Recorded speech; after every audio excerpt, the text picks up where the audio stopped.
پرسونا اون تصویریه که ما از مشتری واقعی داریم. وقتی میگن باید برای کسب و کارتون پرسونا طراحی کنید، یعنی اینکه دقیقاً اون آدمی که قرار از شما خرید کنه، از سرویس و محصولتون استفاده کنه رو بشناسید و بعد با آگاهی که نسبت به اون پیدا کردید برنامه‌های مارکتینگ و همینطور استراتژی‌های کلی کسب و کارتون رو پیش ببرید. این قسمت فوربو درباره تعریف پرسوناست.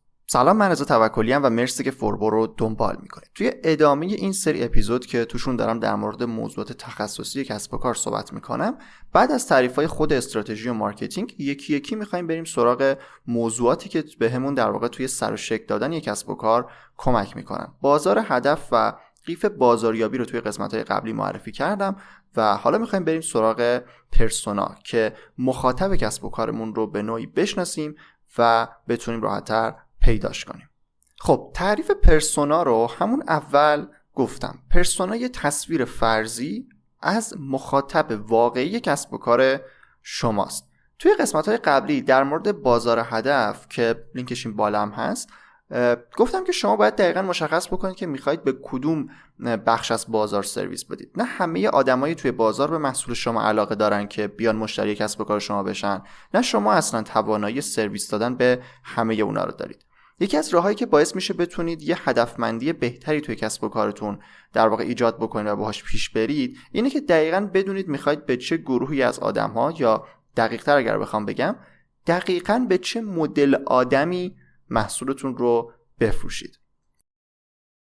اون آدمی که دارم میگم دقیقاً همون مشتری کسب و کار شماست. توی تعریف پرسونا ما میایم اون آدمی که میخوایم مشتری کسب و کار ما بشه رو طراحی میکنیم. یعنی دقیقاً مشخصات یه آدم فرضی رو شرح میدیم، تعریفش میکنیم و میگیم که ما میخوایم به یک همچین آدمی سرویس بدیم.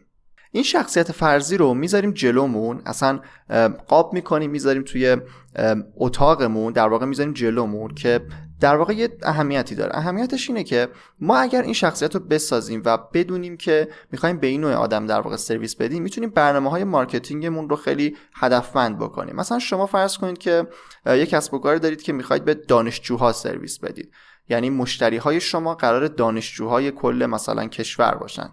آیا همه دانشجوها مثل همن؟ آیا دانشجوی رشته انسانی با مثلا دانشجوی رشته‌های ریاضی و مهندسی و پزشکی و اینا شخصیت‌های شبیه به هم دارن؟ نه. پس ما اگر بگیم می‌خوایم بریم کل دانشجوهای کشور رو جذب کسب و کارمون کنیم و با یک برنامه، با یک مدل در واقع برنامه مارکتینگ پیش بریم، هیچ کدوم از این مدل دانشجوها رو اصلا شاید نتونیم جذب کنیم.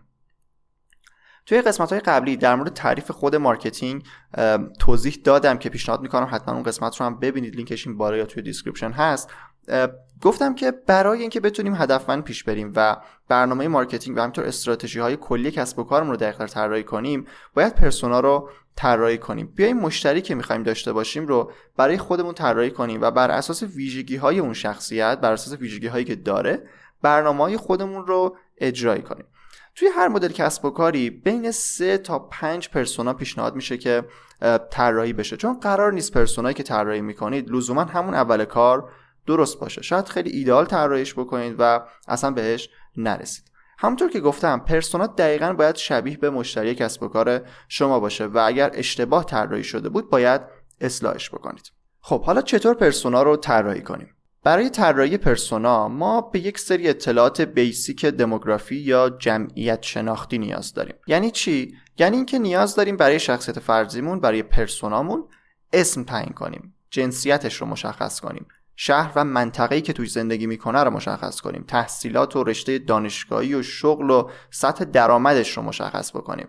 دقیقاً مثل یک آدم واقعی. اگر حتی توی گوگل پرسونا تمپلیت رو در واقع سرچ بکنید میبینید که طرح‌های پرسونا حتی بعضیشون عکس هم دارن. یعنی در این حد کسب و کارها سعی میکنن پرسونا رو شبیه به یک آدم واقعی طراحی بکنن.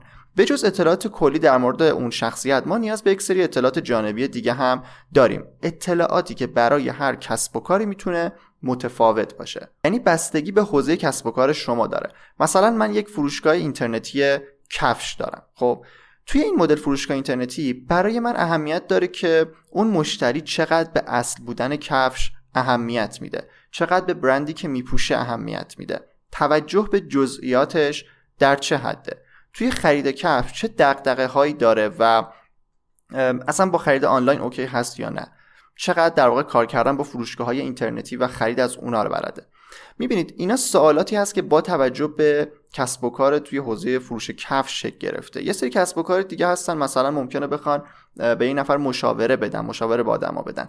اونجا مثلا درونگرا بودن یا برونگرا بودن اون مشتری هم مهم میشه و باید توی طراحی پرسونا لحاظ بشه. ولی توی مدل کسب و کار فروش کفش مثلا ما نیازی اصلا به درونگرا بودن و نبودن مشتری نداریم.